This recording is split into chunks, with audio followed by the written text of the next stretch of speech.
송구영신 예배를 드릴 때쯤 되는 연말이 되면 자주 듣는 말이 지난 1년간을 돌아보며 계획했던 일들이 잘 이루어졌는지, 또 기독교인들 같은 경우는 기도의 응답을 받았는지 등의 이야기일 것입니다. 우리 교회를 놓고 보면 1년 전 주님이 주시는 넘치는 은혜를 고백하면서 올 한 해는 이를 드러내어 살아갔으면 좋겠다라는 마음이 들어서 여기 뒤에 걸린 행하라 본을 따라라는 표어를 말씀드리며 2020년을 시작한 기억이 있습니다. 물론 결과가 다는 아니겠지만 지난 한 해를 돌아보며 예수 그리스도께서 보여주신 본을 따라 각자의 자리에서 이러한 행함이 있는 삶을 살아왔는지, 또 그것을 통해서 주님의 복음을 전하는 한 해였는지를 생각해 보게 됩니다. 사실 과거를 돌아볼 때면 만족만 있기는 쉽지 않고 또 어려움 가운데 있었던 것들만 기억나겠지만, 특별히 올해는 이전의 삶과는 변화된 삶의 패턴이나 또 형태로 인하여 학생들은 학교 생활과 또 직장 생활, 경제, 인간관계 등 아무도 겪어보지 못한 삶의 형태들을 경험해 가면서 사회의 모든 영역에서 어려움이 있었던 한 해였음은 분명해 보입니다. 이러한 한 해를 보내며 우리에게 다음 2021년에 대한, 또 앞으로에 대한 희망이나 소망이 있는가라는 질문을 듣게 된다면 인간적인 생각에서는 앞으로 더 어려워지면 어려워지지 쉽지 않겠다라는 생각이 들기도 합니다. 하지만 세상 모두가 희망이 없고 또 앞날이 보이지 않는다고 말하여도 그리스도인은 소망이 있고 또 희망이 있음을 우리 모두는 기억해야 합니다.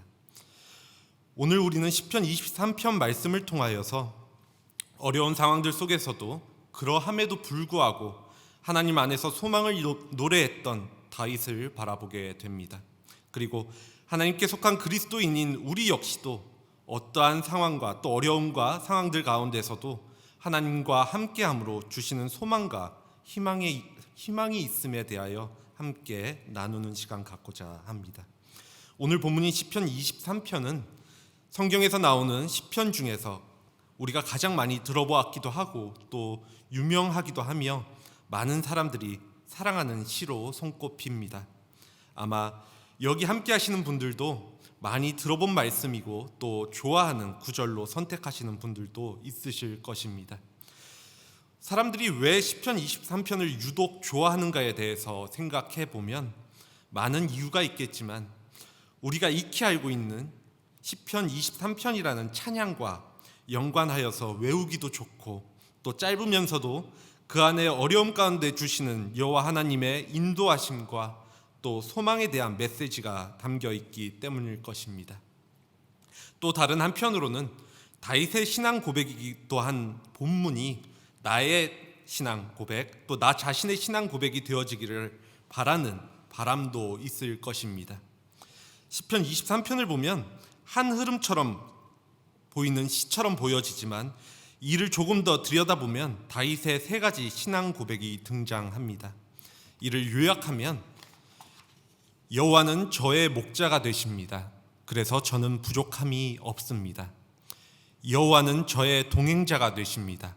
그래서 저는 해하여지는 것을 두려워하지 않습니다. 여호와는 잔치를 주최하는 주인이 되십니다. 그래서 저는 기름 부음을 받고 여호와의 집에 영원히 살 것입니다. 입니다. 성경을 볼 때 역사적으로 보면 작성 시기가 중요할 때가 있는데, 작성 시기를 아는 것이 지금의 우리에게 중요한 이유는 말씀을 보다 더 정확히 또 당시 저자의 의도를 더 명확히 알 수 있기 때문일 것입니다.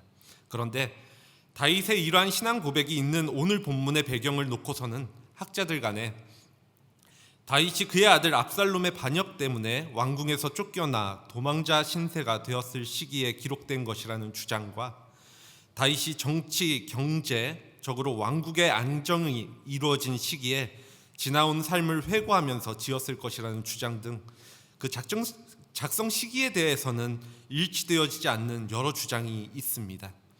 어느 것이 확실하다는 결론은 없지만 그러함에도 다윗의 이러한 신앙 고백의 배경에는 그가 그동안 지내왔던 수많은 상황들 또 어려움들이 있었을 것이고, 그러함에도 그 안에서 주시는 은혜가 있었기 때문임은 분명합니다. 앞서 다윗의 신앙 고백이 오늘 본문 속에서 세 가지 부분으로 나뉜다고 말씀드렸는데요. 첫 번째 다윗의 신앙 고백은 여호와는 나의 목자가 되신다는 것입니다. 1절입니다. 여호와는 나의 목자시니 내게 부족함이 없으리로다. 여호와께서 나의 목자가 되신다는 말씀은 우리가 그의 양이라는 의미입니다. 이사야서 53장 6절 말씀을 보면 우리는 다 양과 같다라는 비유를 듭니다. 그러므로 양의 특성을 알고 나면 그에 따른 우리의 특성 역시도 알 수가 있습니다. 양의 특성은 다음 세 가지 정도로 생각해 볼 수가 있는데, 우선 양은 방향 감각이 없는 동물입니다. 양은 자기들끼리 놔두면 길을 찾지 못하고 이리저리 방황하게 됩니다. 모든 동물들이 자기 집을 쉽게 찾는다지만 양은 10m 앞도 전혀 보이지 않는 근시를 가지고 있어서 누군가의 도움이 없으면 길을 찾는 것도 쉽지가 않습니다. 양의 이러한 모습은 한마디로 방황하는 존재입니다. 그 다음으로 양은 무력한 존재입니다. 대부분의 동물들에게는 어느 정도는 자기를 지킬 수 있는 보호책이 있습니다. 예를 들어서 보호색을 갖고 있는다든지, 긴 다리를 갖고 있어서 쉽게 달아날 수 있는다든지, 또 강한 뿔을 가져서 상대의 공격에 저항할 수 있는다든지 하는 것입니다. 그러나 양은 이러한 능력이 전혀 없는 동물입니다. 그리하여서 사나운 짐승이 나타나면 꼼짝없이 당할 수밖에 없습니다. 마지막으로 양은 더러움에 쉽게 오염되는 존재입니다. 양은 흰털을 갖고 있어서 깨끗해 보이지만 사실 그러한 흰털은 더러움에 쉽게 오염되기 쉽습니다. 뿐만 아니라 스스로는 그 오염을 제거할 능력도 없습니다.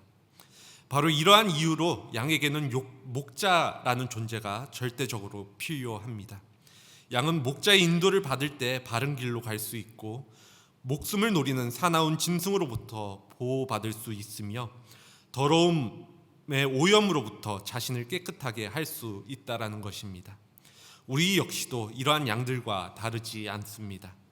양들에게 방향 감각이 없는 것처럼 영적 능력을 상실한 우리 역시도 스스로는 어디가 바른 길인지, 또 진리의 길은 무엇인지, 어디가 생명의 길인지 알지 못해 방황하기는 마찬가지입니다.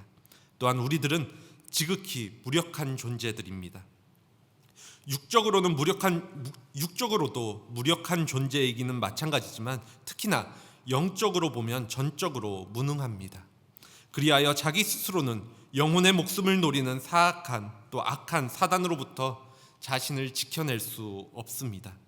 그러한 인생은 그대로 방치해두면 영원히 망가지는 길로 갈 수밖에 없다라는 것입니다. 또한 우리는 쉽게 죄의 더러움에 오염되는 존재입니다. 그리고 자기 스스로는 그 죄의 오염을 씻을 수도 없습니다. 그렇기에 양에게 목자가 필요하듯이 우리에게도 목자가 필요합니다. 물론 어떤 목자든 상관없이 목자면 다 되는 것은 아닙니다.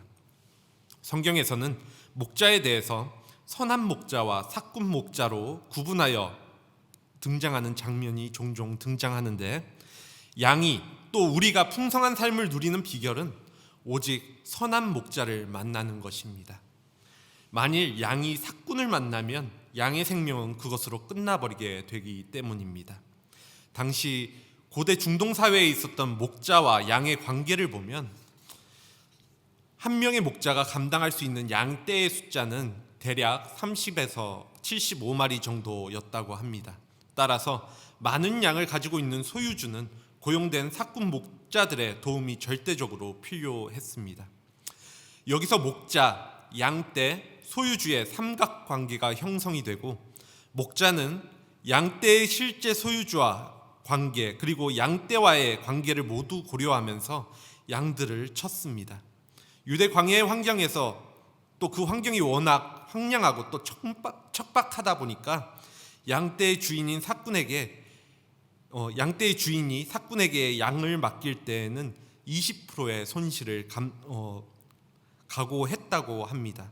쉽게 말씀드리면 양의 소유주가 50마리의 양을 삭군 목자에게 맡길 때 10마리는 없어질 것을 각오하고 맡겼다라는 것입니다.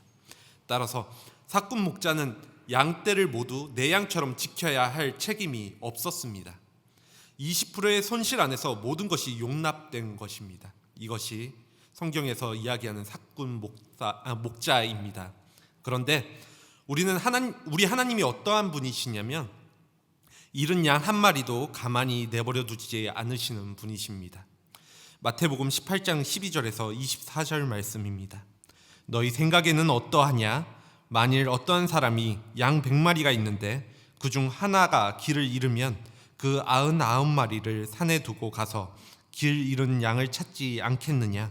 진실로 너희에게 이르노니 만일 찾으면 길을 잃지 아니한 99마리보다 이것을 더 기뻐하리라. 이와 같이 이 작은 자 중 하나라도 잃는 것은 하늘에 계신 너희 아버지의 뜻이 아니니라. 다윗은 여호와 하나님께서 어떠한 목자이신지를 잘 알고 있었습니다. 즉 다윗은 여호와 하나님이 자신을 결코 버리지 않으시는 선한 목자 되신다는 믿음이 있었다는 것입니다. 그래서 자신의 어려운 상황 속에서도 목자로서 부족함이 없이 자신을 인도하여 주신 여호와 하나님을 고백할 수 있었던 것입니다. 본문 2절 3절입니다. 그가 나를 푸른 풀밭에 누이시며 쉴만한 물가로 인도하시는 도다. 내 영혼을 소생시키시고 자기 이름을 위하여 의의 길로 인도하시는 도다. 하나님은 우리에게 선한 목자가 되십니다.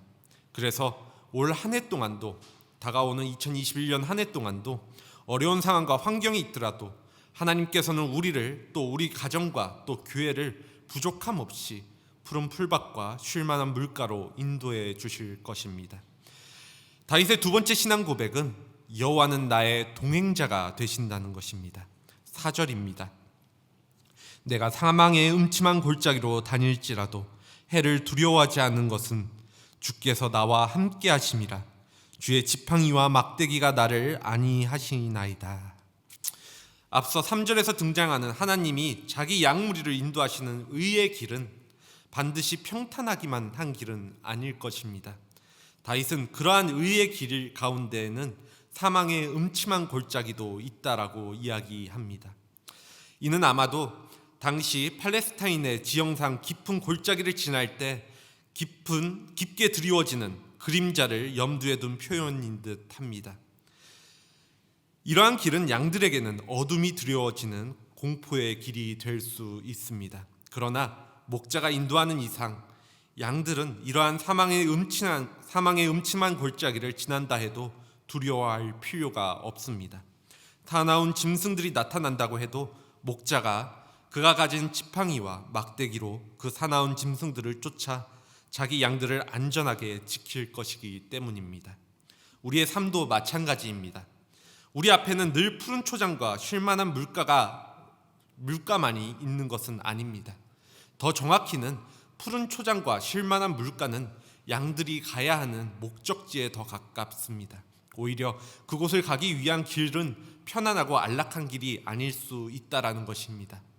목자 되시는 하나님과 동행하지만 때로는 감당하기 어려운 슬픔, 또 힘에 부치는 고난을 당할 때도 있고, 정말 살아갈 희망도 또 소망도 가질 수 없는 것처럼 여겨지는 죽음의 그림자가 드리워진 곳을 지나야 할 때도 있을 것입니다. 이럴 때 우리가 할 수 있는 일은 동행하시는 선한 목자 되시는 하나님을 믿고 바라보는 일이고, 그리할 때 하나님께서는 그의 지팡이와 막대기로 보호해 주심으로 우리는 두려운 사망의 그림자도 극복할 수 있게 된다는 것입니다. 덧붙여서 사망의 어두운 골짜기라는 표현은 문자적으로 죽음의 그늘의 골짜기를 의미하는데, 이를 더 자세히 살펴보면 사망의 골짜기가 아니라 사망의 그림자가 드리워진 골짜기를 의미합니다. 그래서 하나님이 우리를 인도하시는 길에는 사망이 기다리고 있는 것이 아니라 단지 사망의 그림자만 드리워져 있을 뿐이라는 것입니다. 그러한 사망의 그림자는 우리를 두렵게 하고 또 고통을 주기도 하지만 정작 우리를 해하지는 못합니다. 왜냐하면 그림자는 실체가 아니기 때문입니다. 그러기에 사자의 그림자로는 물 수가 없으며 칼의 그림자로도 찌를 수 없습니다. 마찬가지로 사망의 그림자도 우리를 죽음에 이르게 하지는 못합니다. 물론 죽음의 그림자가 드리워져 있다는 것은 그만큼 죽음이 가까이 있다는 말이고 우리의 생명이 위기에 있다라는 말입니다. 그러나 그것이 전부입니다. 왜냐하면 선한 목자이신 하나님이 우리와 함께 하시며 하나님의 지팡이와 막대기가 우리를 보호하고 계시기 때문입니다. 다윗이라는 인물은 잘 아시다시피 다른 이들로부터의 죽음의 고비를 무수히 넘겼던 인물 중에 한 명입니다. 사울에게 쫓기고 자신의 아들 압살롬의 반역에 직면했을 때 그는 죽음 가까이에 있었습니다. 하지만 결국 그는 그와 함께 하시는 하나님으로 인하여서 안전할 수 있었다고 고백을 합니다. 다윗이 그와 함께 하시는 하나님으로 인하여서 안전할 수 있었던 것과 같이 하나님의 인도하심을 받은 모든 그리스도인들은 비록 사망의 음침한 골짜기를 걷기는 하지만 안전하게 보존되어 영원한 생명의 나라에 이르게 될 것입니다. 사도 바울은 로마서 8장 35절에서 39절 말씀을 통하여서 누가 우리를 그리스도의 사랑에서 끊으리요? 환난이나 공고나 핍박이나 기근이나 적신이나 위험이나 칼이리야. 우리 주 그리스도 예수 안에 있는 하나님의 사랑에서 끊을 수 없으리라 라고 고백을 합니다. 이와 연계하여서 모래 위의 발자국이라는 시에는 이러한 내용이 등장을 합니다. 제가 읽어드리겠습니다. 어느 날 밤에 한 사람이 꿈을 꾸었습니다.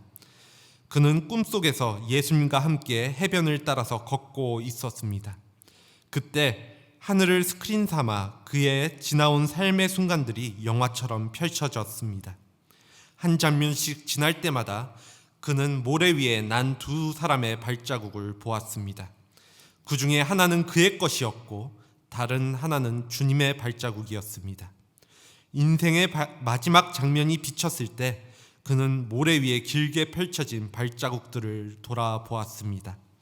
그는 자기가 걸어온 길에 발자국이 한 쌍밖에 없을 때가 많다는 사실을 알아차렸습니다. 그때가 그는 그의 인생에서 가장 절망적이고 가장 슬펐던 순간이었음을 알아차렸습니다. 그는 그것이 매우 마음에 걸리고 의문이 들어 주님께 물어보았습니다. 주님께서는 제가 주님을 따르기로 결심하고 나면 항상 저와 함께 하시겠다고 말씀하지 않으셨습니까? 그런데 지금 보니 제 삶의 가장 어려웠던 순간에는 한 사람의 발자국밖에 없는데 이것이 어찌 된 일입니까? 제가 주님을 가장 필요로 할 때 왜 주님께서는 저를 떠나 계셨는지 이해할 수 없습니다. 그때 주님께서는 이렇게 대답하셨습니다. 나의 소중하고 소중한 아이야, 나는 너를 사랑하기 때문에 결코 너를 떠난 적이 없었단다. 내가 고통과 환난을 당하는 시간에 모래 위에서 한 사람의 발자국만 보이는 것은 내가 너를 업고 갔기 때문이란다. 혹시 지금 여러분의 삶 속에서 삶 가운데서 가장 어려운 시간 또 절망적인 순간이라면, 그래서 그것이 혼자 있는 것 같다고 느껴지신다면 바로 지금이 주님께서 여러분을 업고 함께 있으신 때라는 것을 기억하시기 바랍니다. 주님께서는 결코 여러분들을 버리시지 않고 늘 함께 하심으로 도우시고 보호해 주십니다. 그리고 이러한 주님의 우리를 향한 사랑은 어느 누구도 끊을 수 없음을 기억하시기 바랍니다. 다윗의 세 번째 신앙 고백은 여호와는 나의 상을 차려주시고 기름을 부어주시는 잔치의 주인이 되신다는 것입니다. 이전까지의 다윗의 고백은 과거에 다윗에게 이루어진 일들에 대한 찬양과 감사의 고백이었다면 5절, 6절은 현재와 미래의 감사에 대한 표현으로 고백의 초점을 옮겨갑니다. 5절입니다. 주께서 내 원수의 목전에서 내게 상을 차려주시고 기름을 내 머리에 부으셨으니 내 잔이 넘치나이다.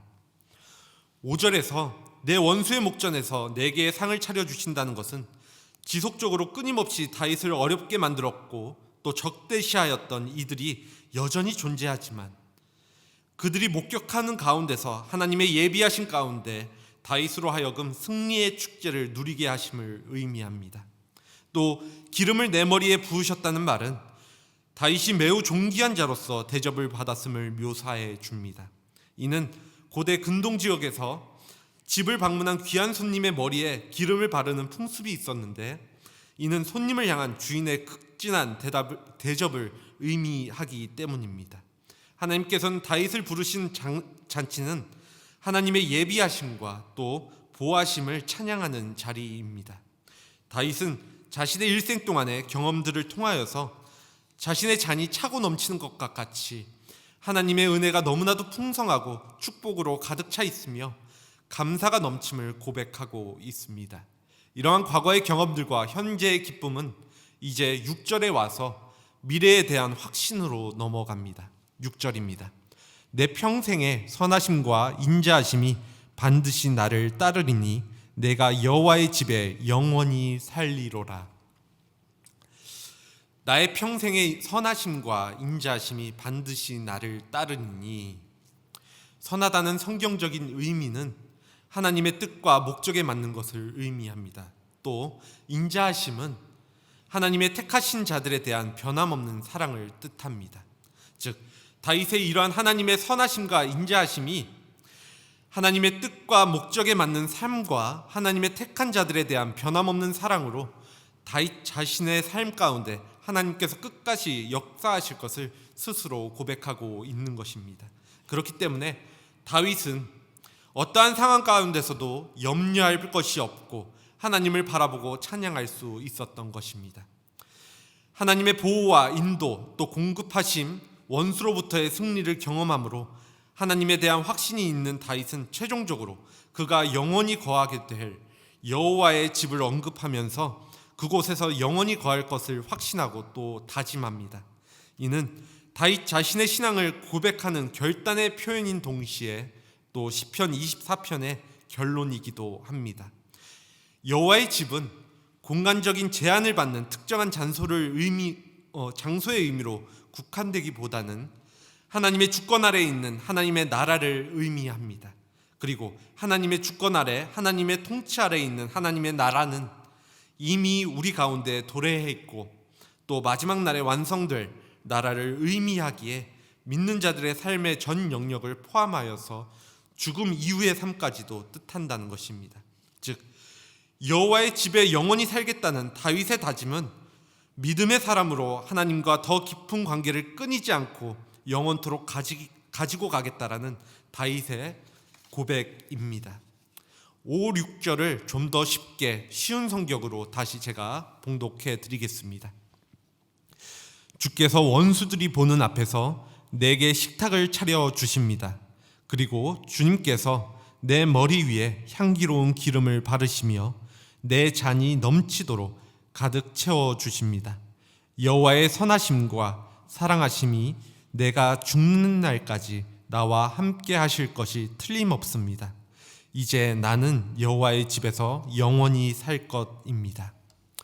다윗의 마지막 고백에서처럼 우리 역시 주님의 주권 아래 놓인 하나님의 나라에 속한 자로서 기름 부음을 받고 마지막에 승리하게 될 것입니다. 또한 주님과 영원히 끊기지 않는 관계 속에서 주시는 은혜를 받고 있고 또 우리는 받게 될 것입니다. 이것을 믿고 결단하는 고백이 우리 마음 가운데 있기를 원합니다.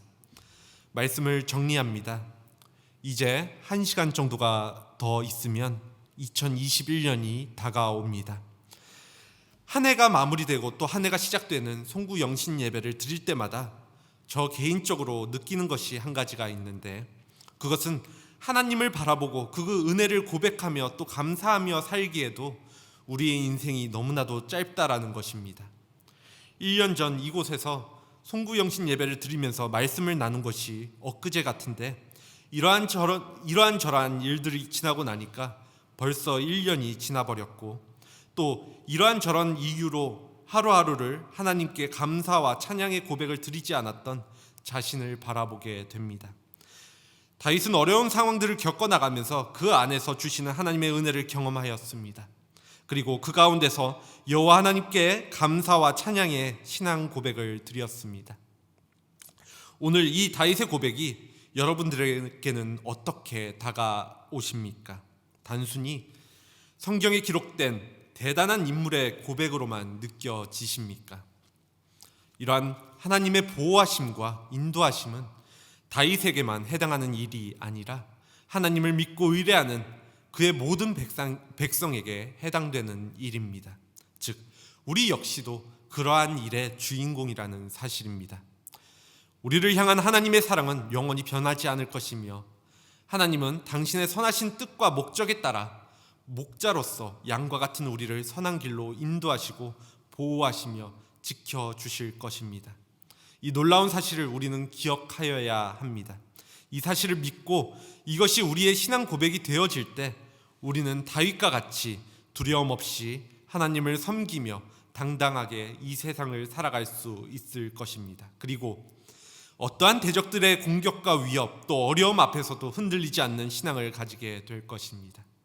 매년 우리의 바람은 새해에는 행복하고 기쁜 일들만 있기를 원하겠지만 새해에도 역시 기쁘고 좋은 일들만 있을 뿐만 아니라 슬픈 일, 또 감당하기 어려운 일도 분명히 우리에게 다가올 것입니다.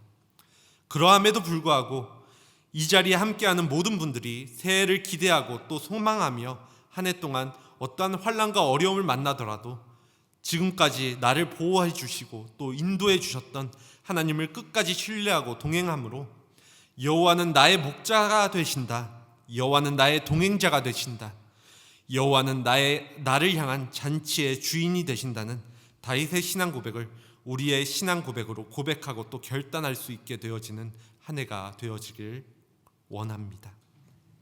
여호와를 목자로 삼은 성도들은 복 있는 사람들입니다. 왜냐하면 주님께서 영원토록 우리의 목자가 되시어 우리와 동행하시고 우리에게 때를 따라 돕는 손길을 베푸사 우리를 푸른 초장과 쉴만한 물가로 인도해 주실 것이기 때문입니다. 또한 주님께서는 비록 사망의 음침한 골짜기로 지날지라도 안전하게 보호하시며 마지막 때에 최후 승리를 얻게 하시고 여호와의 집에 영원토록 거하게 될 것이기 때문입니다. 우리는 이 확신이 있기에 다가온 삶 가운데 소망이 있습니다. 이러한 소망을 품으면서 2021년 한 해도 선한 목자 되시는 주님의 말씀을 의지하여 어떠한 상황에서도 흔들리지 않고 승리할 수 있는 저와 여러분들 되어지기를 간절히 소원합니다. 이 시간 함께 기도하겠습니다.